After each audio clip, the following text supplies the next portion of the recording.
우리는 월요일부터 토요일까지는 세상 속에서 또 생활인으로서 또 대한민국의 국민, 또 대한민국에 머무는 사람들, 또 평택에 사는 사람들이라는 여러 가지 내가 세상 속에 있는 내 모습을 가지고 살다가 또 주일날은 또 주의 전에 와서 주님께 예배 드리는 자로 살아가고 있습니다. 성경에는 우리 그리스도인들을 특징하는 여러 가지 이름들이 있지만 오늘 본문에서는 특별히 이 부르심을 받은 자라는 말을 거듭해서 강조하고 있는 것을 봅니다. 우리는 부르심을 받은 자입니다. 누구에게 부르심을 받은 자예요? 예수 그리스도에게 부르심을 받은 자라는 거예요. 마태복음 4장 19절부터 20절에 보니까 말씀하시되 나를 따라오라 내가 너희를 사람을 낚는 어부가 되게 하리라 하시니라. 그들이 곧 그물을 버려두고 예수를 따르니라. 우린 예수 그리스도께서 우리를 부르셔서 이곳에 온 자입니다. 꼭 기억하셔야 돼요. 우리가 언제 믿음이 흔들리느냐? 내가 왜 여기 있는지에 대한 정확한 이유를 잊어버릴 때요. 내가 저 집사님 전도에서 왔어. 아니야, 내가 저분 때문에 여기 왔어. 그게 아니라는 거예요. 우리는 누구의 부르심을 받았다고요? 예수 그리스도의 부르심을 받았기 때문에 여기서 온 것입니다. 또 하나, 어디로부터 부르심을 받았을까요? 여기 그물을 버려두고 결국은 직장에서 부르심을 받은 것이고, 또 22절에는 그들이 곧 배와 아버지를 버려두고 가정 생활 속에서 또 부르심을 받았다는 거예요. 다른 말로 표현하면 우리가 일상을 살아가는 생활인 가운데에서 부르심을 받고 이곳에 있는 것입니다. 그렇기 때문에 우리가 부르심 받은 자라는 이 사실을 기억한다는 것이 어떤 것인지를 알아야만 우리가 주님의 부르심에 합당한 믿음의 삶을 살고, 또 내가 왜 이 가정과 또 직장이라는 내 인생을, 내 시간과 내 에너지와 내 삶의 모든 것을 쏟아붓게 하는 두 개의 거대한 공간을 떼어놓고 교회라고 하는 새로운 공간. 그러니까 여러분들은 세상 사람들하고 뭐가 다르냐? 사람들은 거의 대부분 두 개의 큰 공간 속에서 살아요. 집에서 살고 가정에서, 직장, 일터에서 사는 이 두 개의 공간에 우리는 하나가 더 생긴 거예요. 이 교회라는 공간에서 생활하는 자가 됐다는 거예요. 그게 어쩌면 세상 사람들과 우리가 가지고 있는 여러 가지 차이점 중에 하나예요. 또 교회라는 공간이 우리에게는 어떨 때는요, 가정이나 직장보다도 더 우선시되거나 절대시할 때도 있다라는 것입니다. 그럼 왜 우리를 이곳으로 불러서 교회 안에 머물게 했는가? 이 이유를 분명하게 알지 못하면 우리는 이곳에서 어떻게 또 믿음 생활해야 되는지에 대한 저희 말하는 지혜가 없는 흔들리는 믿음이 될 수 있다는 거예요. 우리는 본능적으로 내가 왜 가족들 가운데 있는지에 대한 분명한 이해를 하고 있어요. 그러니까 어떻게 돼요? 여러분들 가족 구성원으로서 어떻게 합니까? 그거를 잘 행동하는 거예요.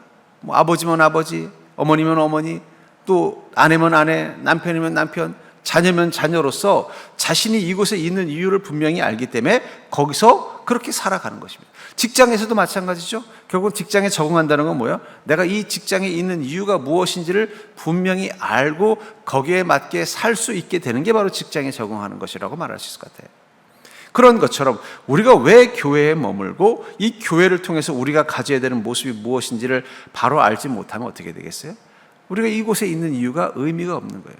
한번 생각해 보세요. 어떤 철없는 그런 이 아들이 하도 열심히 안 살아서 아버지가 큰 맘 먹고 이제 어떤 자기 회사에 이제 직원으로 불렀더니 와가지고는 일은 안 하고 맨날 아빠 용돈 좀 줘요, 나 오락실 좀 가게, 이러면 그 사람 직장 생활 못 하는 거예요. 그렇잖아요. 아무리 아버지가 사장님이고 아무리 그것이 아버지가 소유하고 있는 회사라도 거기 가면 자기가 누구라고 생각해야 돼요? 그 사장님 밑에 고용된 직원이라는 마음을 가져야 되는데, 여전히 집에서 아버지를 부르던 그 마음 가지고 있으면서 회사에 와서도 아유 아버지 나 지금 자꾸 피곤한데 저 PC방 좀 갔다 오게 돈 좀 주세요, 이러면은 어떻게 그가 직원으로서 그 역할을 할 수 있겠어요? 또 마찬가지로 집에 가서 내가 가족으로서 가족에 맞는 역할을 해야만 그 가족 구성원 속에서 어떻게 해야 돼요? 행복할 수 있는 거예요. 근데 집에 가서도 여전히 가족들에겐 관심 없고 자기 일에만 관심이 있다면 그분은 어떻게 되겠어요? 가정생활이 위기가 올 수밖에 없는 거예요.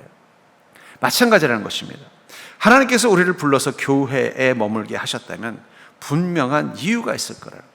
그것을 알고 거기에 합당하게 살 때부터 우리는 어떻게 돼요?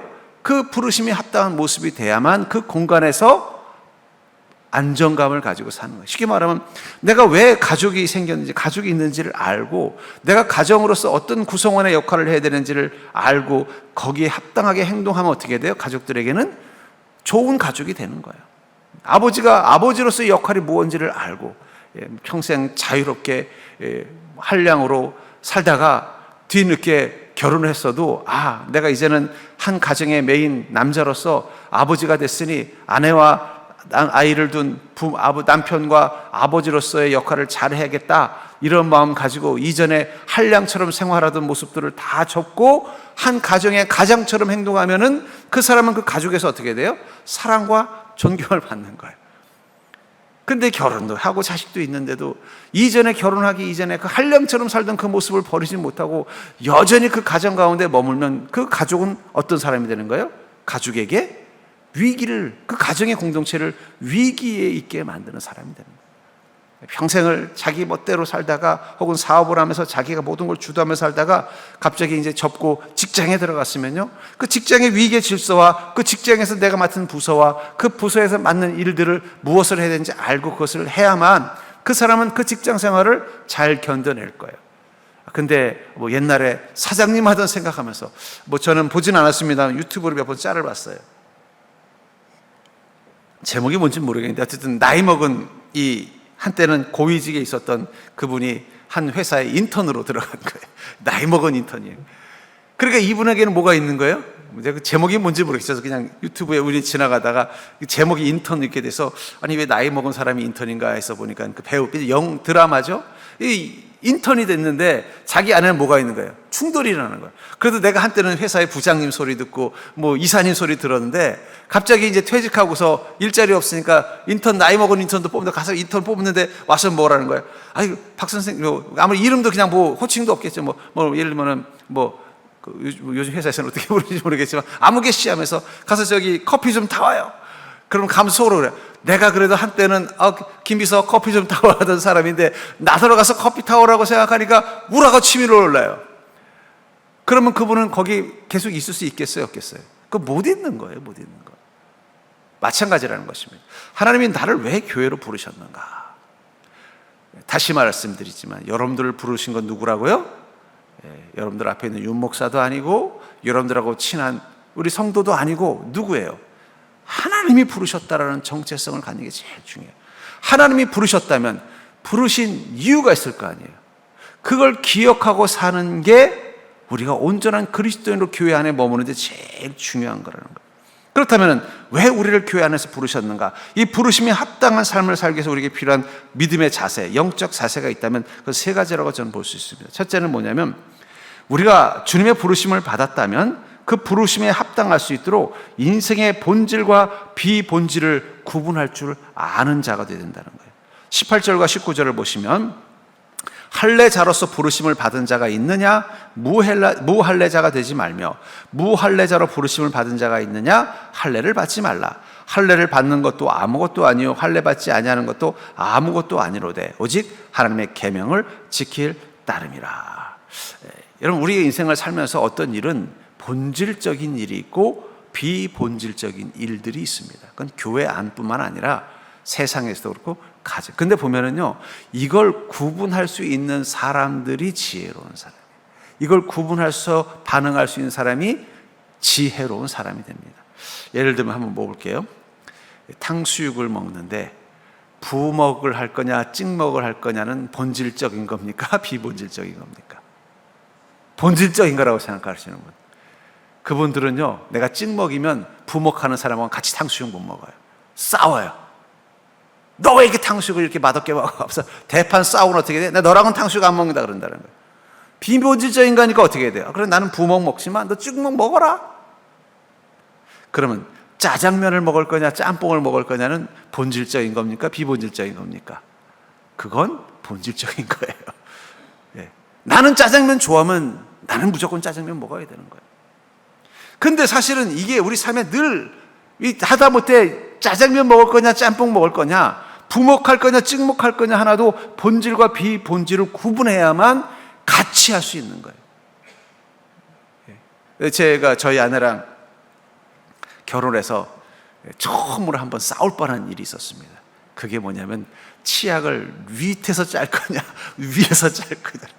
저는 어릴 때부터 치약을 밑에서 짜는 가정에서 아버지한테 뒤통수를 맞아가면서 배웠기 때문에 당연히 치약은 밑에서 짜야 된다고 생각을. 근데 보니까 치약이 꼭 중간에 꼭 눌러져야 돼. 그래서 제가 속으로 우리 아내는 어떻게 치약 짜는 법을 부모님께 못 배웠나? 이게 본질이에요, 비본질이에요? 이건 비본질이에요.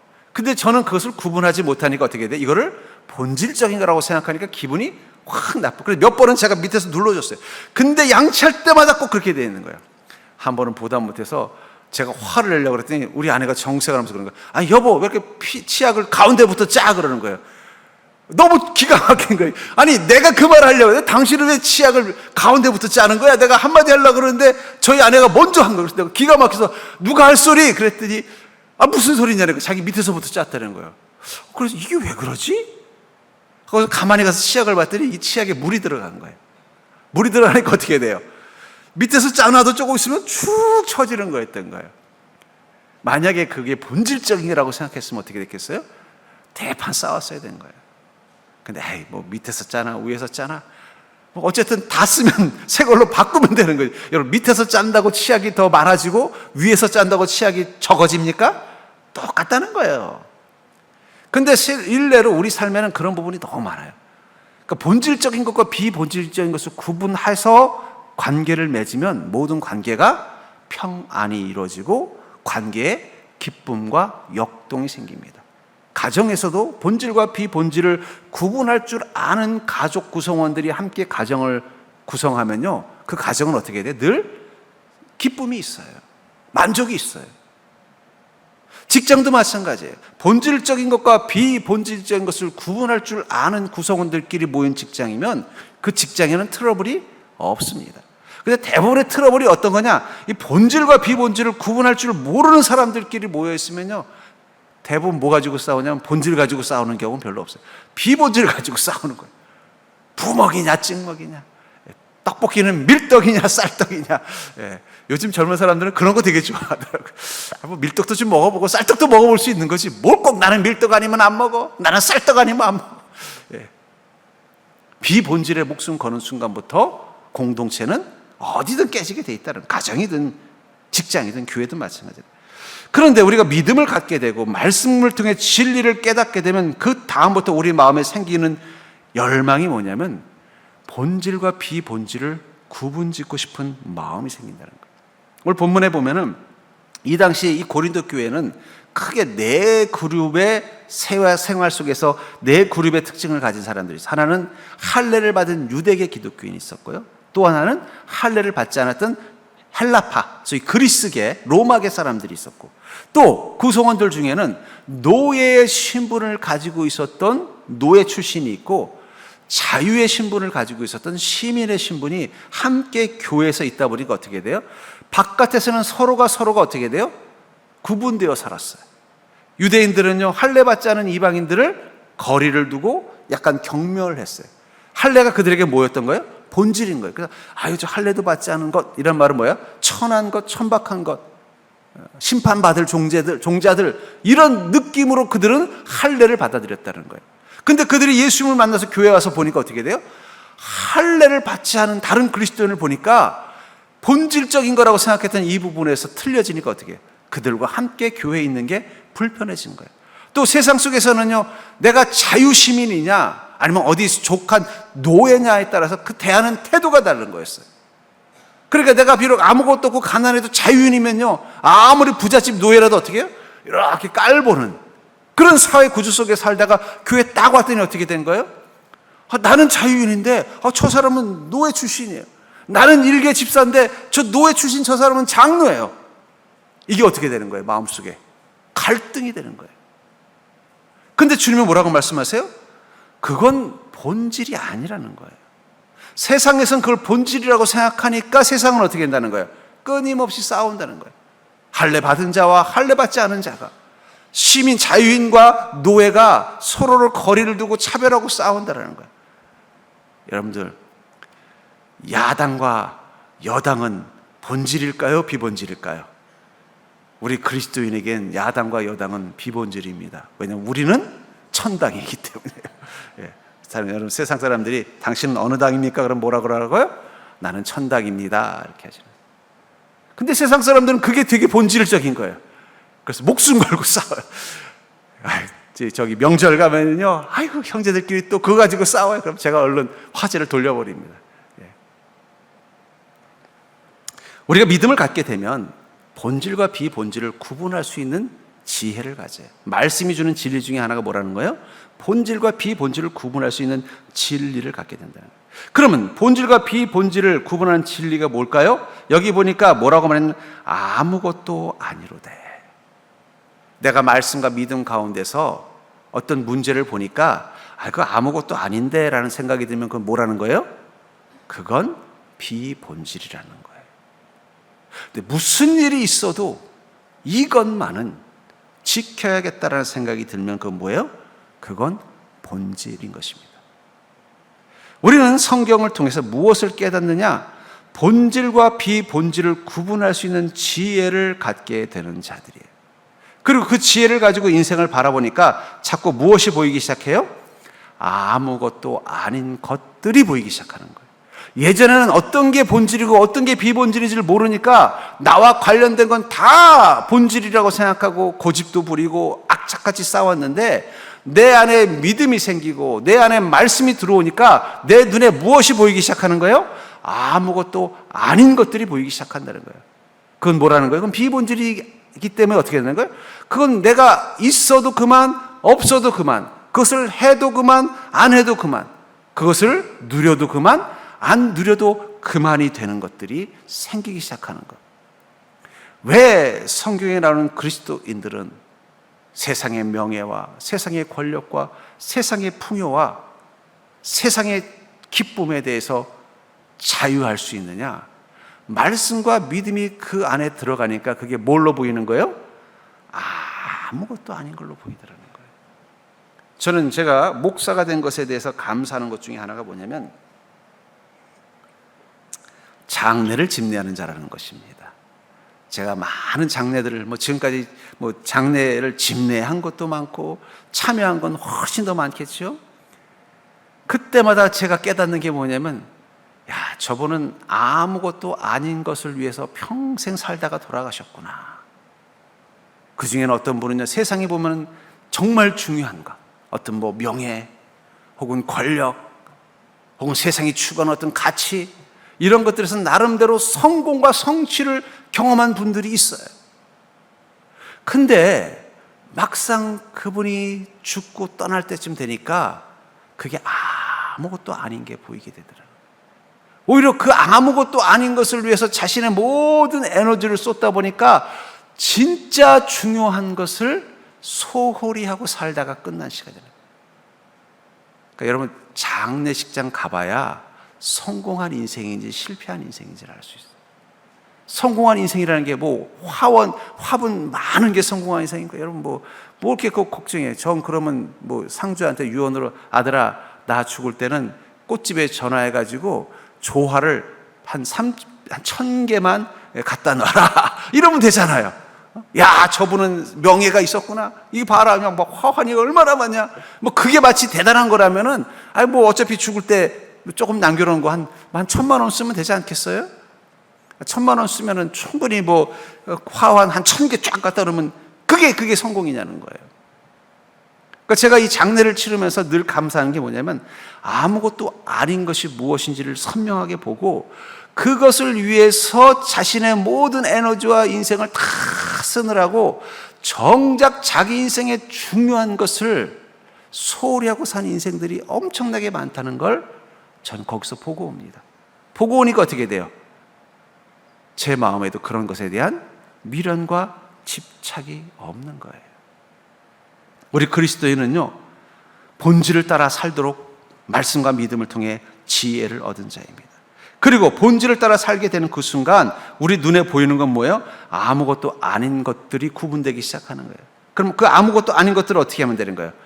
가벼이, 없어도 그만, 있어도 그만, 거기에서 얽매이는 내 마음을 내려놓고 나면 나머지, 이건 결코 아무것도 아닌 것이 아니라고 생각한 그것에 집중할 때부터 우리 삶은 어떻게 되는 거예요? 제대로 살아가기 시작한다는 거예요. 가치 있게 살아가기 시작한다. 특별히 우리 세대는요, 아무것도 아닌 것에 목숨을 거는 시대가 되어버렸어요. 저는 얼마 전에 참 이해가 안 되는 게, 얼마 전에 왜 미국의 트럼프 대통령이 저희 총격 암살을 당할 뻔했잖아요. 저는 그 기사를 보면서 그 한 청년이 그 꼭대기에 올라가서 어떻게 또 이렇게 기가 막히게 또 이렇게 장소도 잘 잡고 어떻게 또 기가 막히게 또 아슬아슬했지만 이 트럼프 대통령을 죽일 만큼 총기 실력도 있었고, 그리고는 그 트럼프 대통령이 되려는 사람을 총으로 쏘다가 결국은 그 총에 맞아 죽었잖아요. 그래서 아니, 저 사람은 이제 한참 젊은데 자기 인생에 앞으로 할 일도 많고 자기 인생에 뭔가 가치 있는 것도 추구할 일도 많은데, 그 대통령이 트럼프가 되나 안 되나, 미국은 별로 달라지지도 않을 거고 자기 인생에 엄청난 영향도 없을 텐데 그걸 위해서 자기 목숨까지 내놔야 되나? 그렇죠? 근데 참 저는 그걸 보면서 제일 속상한 게 그 청년이에요.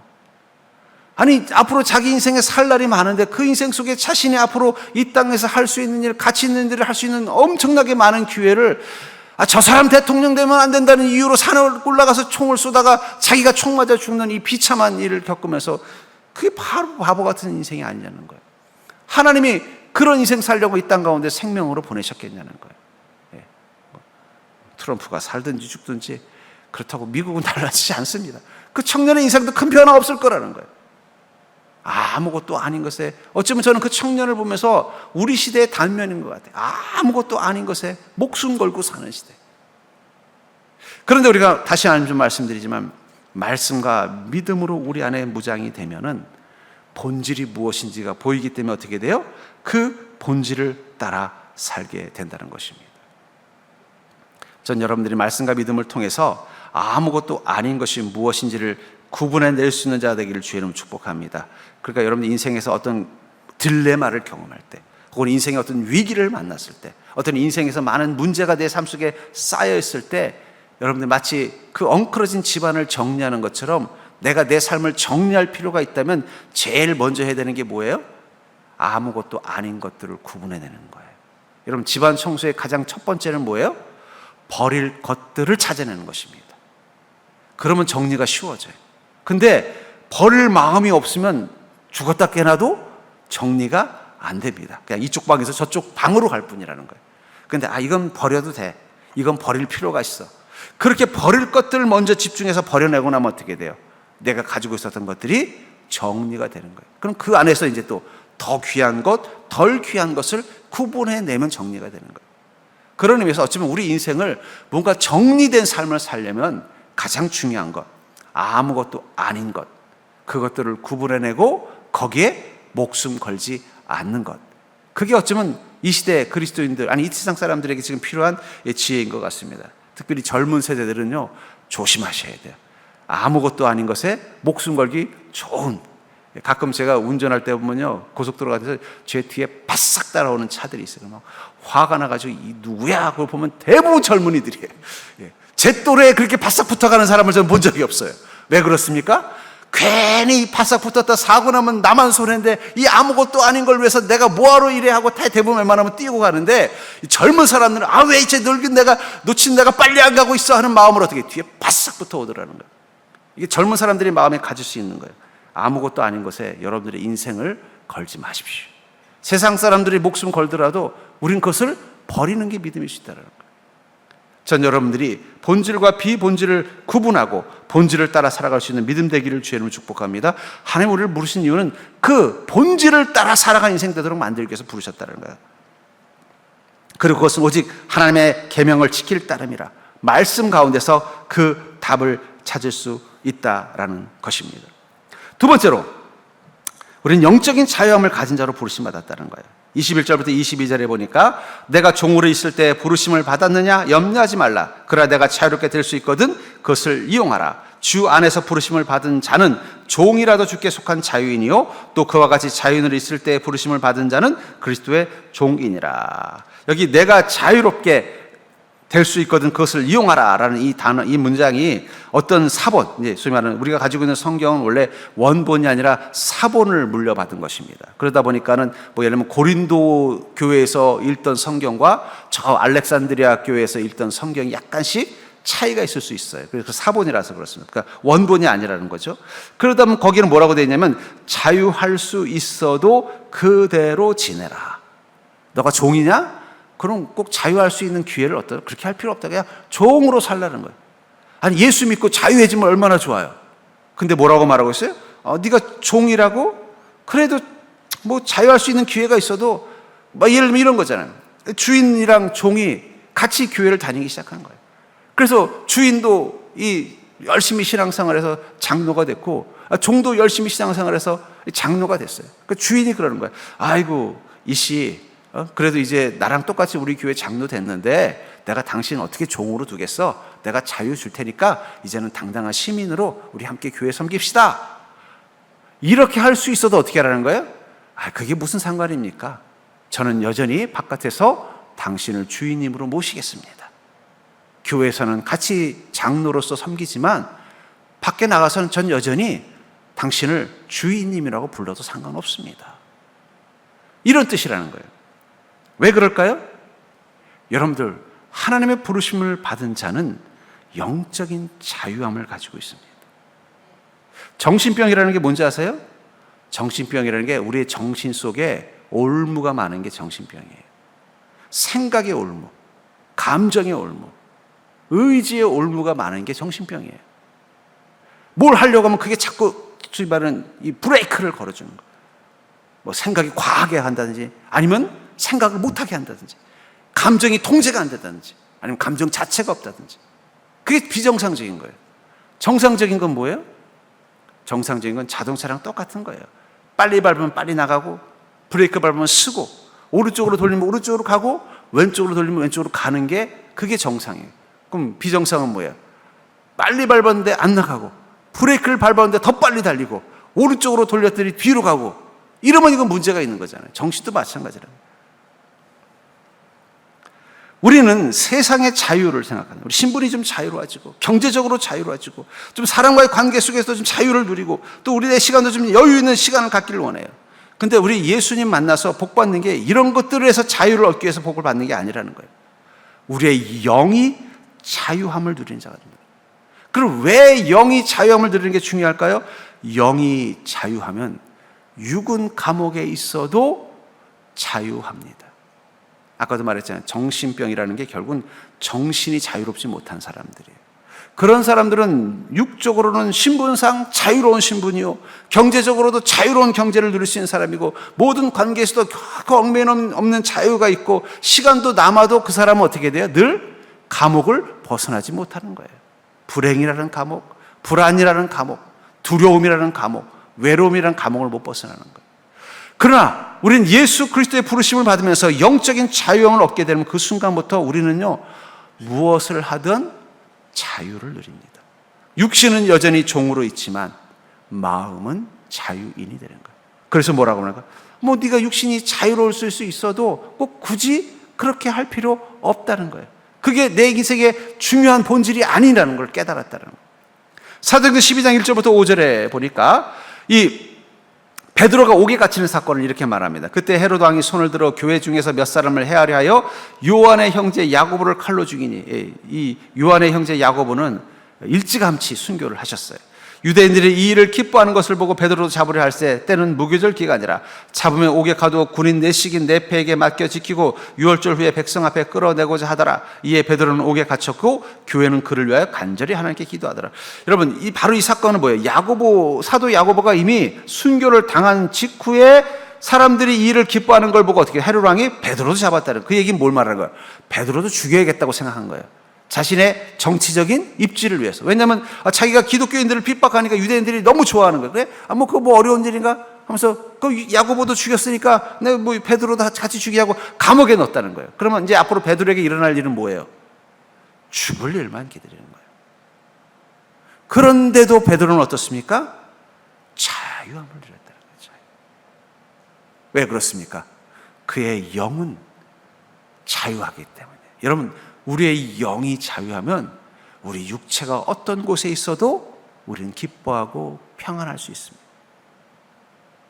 주님께서 물론 우리 육체의 병을 치료해 주시고 우리 가정의 문제를 해결해 주시고 내가 경제적으로 풍요로워지고 내가 삶 속에서 사람들의 명예와 존경을 얻게 해주신다면 감사할 일이죠. 그러나 주님께서 우리를 부르셔서 주시는 선물은 그게 아니에요. 내 영과 혼, 그 안에 자유함을 주는 거예요. 여전히 경제적으로는 어렵지만 그것 때문에 찌들지 않는 마음으로 사는 거예요. 여전히 세상 속에서 나는 초라한 존재이지만 내 마음은 부유한 마음 가지고 기뻐하고 감사하며 사는 거예요.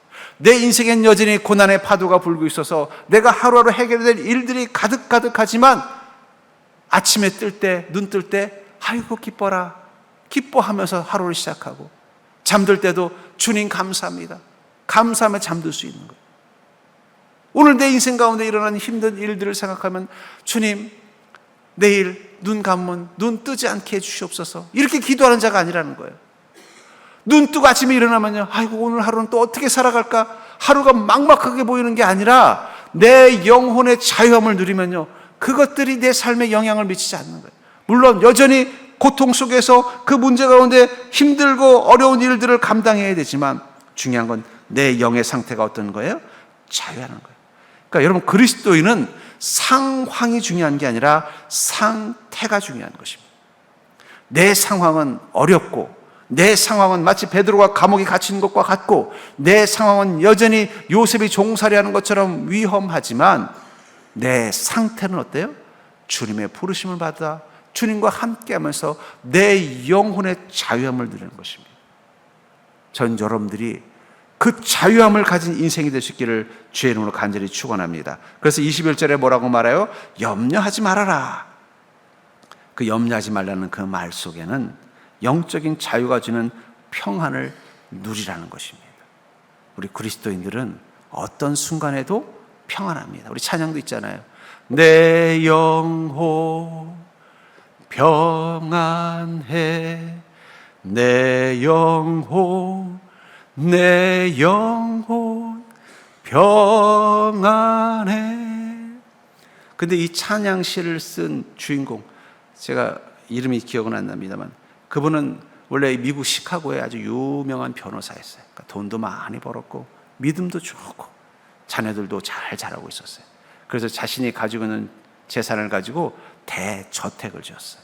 여러분 미국의 대저택은 우리가 상상하는 대저택하고 다르답니다. 저도 안 가봐서 모르겠지만 그런데 갑자기 시카고 대화재가 나는 거예요.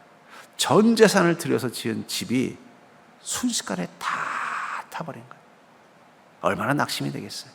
그 낙심되는 과정 가운데서 그래도 우리 위로를 하자 해서 우리 좀 유럽으로 가서 좀 여행, 그래도 뭐 부자였으니까 뭐 여행 갈 정도 돈이 있겠죠. 그래서 가족들하고 유럽 여행을 가기로 했는데 마침 본인은 또 급한 일이 생긴 거예요.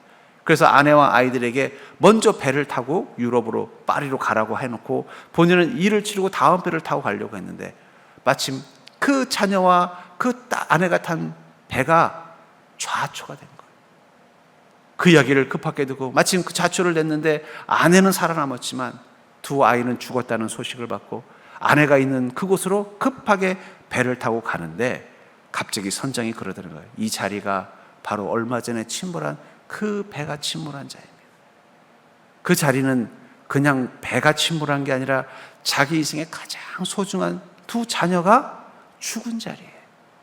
근데 그 자리에서 내 마음 가운데 이런 찬송시가 들리더라고요. 내 영혼 평안해 내 영혼 평안해. 그게 어떻게 가능할까요?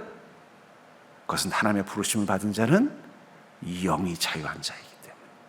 육은 여전히 인생의 고난과 아픔이라는 올무에 묶여 있지만 그 영은 자유하기 때문에 자신의 사랑하는 두 자녀가 물에 빠져 죽은 그 침몰한 그곳에서도 어떻게 돼요?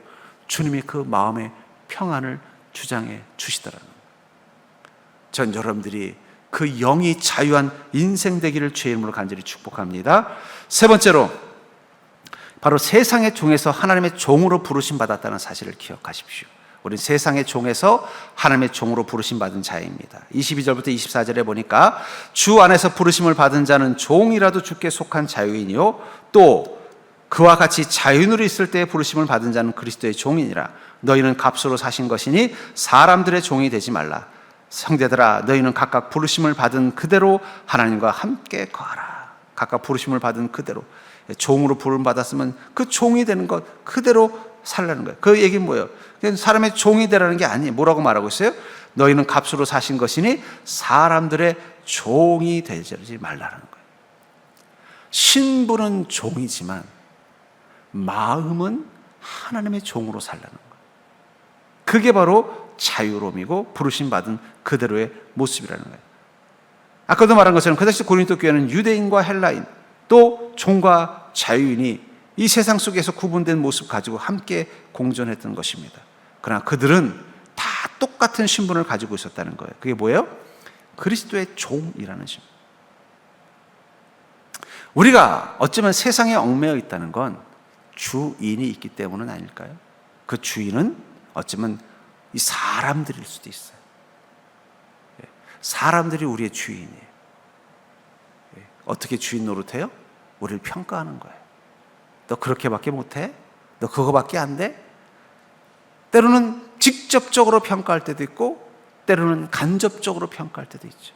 시선을 통해서 평가할 때도 있고 때로는 소리를 통해서 평가할 때도 있고 혹은 사회적인 제약이나 어떤 특혜를 통해서 평가할 때도 있어요.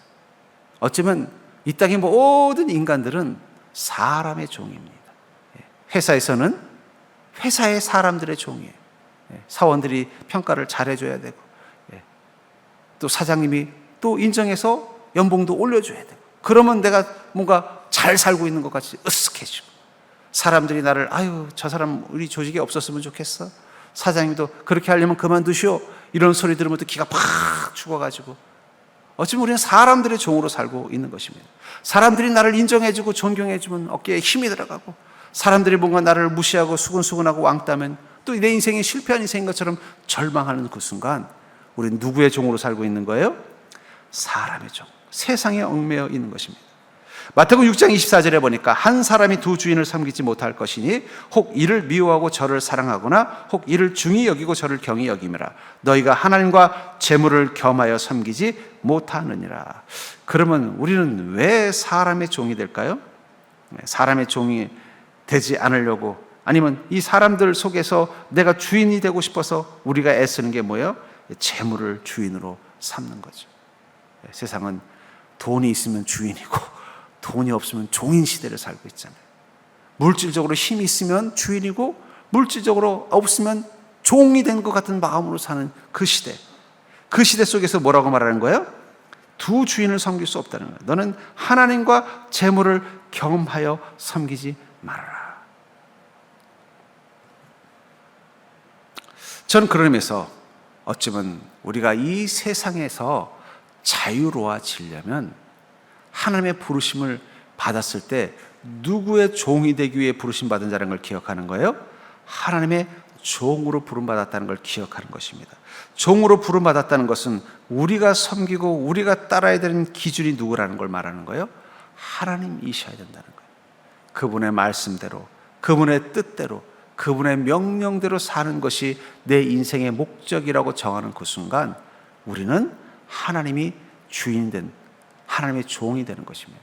그런 의미에서 사명이라는 것은 우리가 하나님의 부름받은 하나님의 종이라는 증거예요. 반대로 여전히 내가 사회적인 신분과 사회적인 가치를 위해서 내 인생을 거기에 바치는 것이 내 인생의 중요한 목적이라면 우린 여전히 사람의 종일 수도 있습니다. 물론 그렇다고 해서 대충 살라는 게 아니에요. 얽매이지 말라는 건 그것이 나를 지배하게 하지 말라는 거예요. 하나님의 명령을 따라서 우린 직장 생활도 해야 되고 주님의 인도하심을 따라서 우린 가정 생활도 해야 됩니다. 그래서 늘 강조하는 기도 제목이 뭐냐? 우리 성도님들의 가정에 하나님이 가장 되어 주시고 우리 일터에서 우리 성도님들의 일터에서 하나님이 사장 되어 주시옵소서. 왜 그 고백 기도를 하냐면 우리 가정의 가장이 하나님이라면 우리는 하나님의 뜻에 합당한 가족으로 살 것입니다. 그렇죠? 근데 인간이 가장이라면 그 인간의 뜻에 합당하게 살려고 애를 쓰고. 그러니까 이 불행한 가정을 보면요, 그런 엮이는 가정의 특징이 뭐냐면 결국 그 가족 구성원 중에 한 명이 나머지 가족들의 목줄을 쥐고서 조정하는 거예요.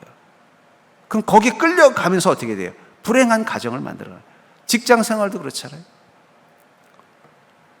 전 그런 의미에서 어쩌면 여러분들이 하나님의 종이라는 정체성을 갖는 것은 단순히 교회 안에서만이 아니라 여러분들이 가정과 직장에서도 가져야 되는 중요한 마음이라고 생각합니다. 하나님이 사장님이신데 갑자기 소위 육체적인 사장이 와가지고 어떤 부당한 일을 시켰어요. 근데 내가 기도해 보니까 하나님은 그것을 명령하시지 않을 것 같다. 그럼 여러분들 어떻게 하시겠어요? 뭐 예를 들면은 이 회사 사장이 김대리, 이 일 말이야, 내가 보니까 이거 좀 돈이 남는 것 같은데 이거 좀 서류 좀 바꿔놔.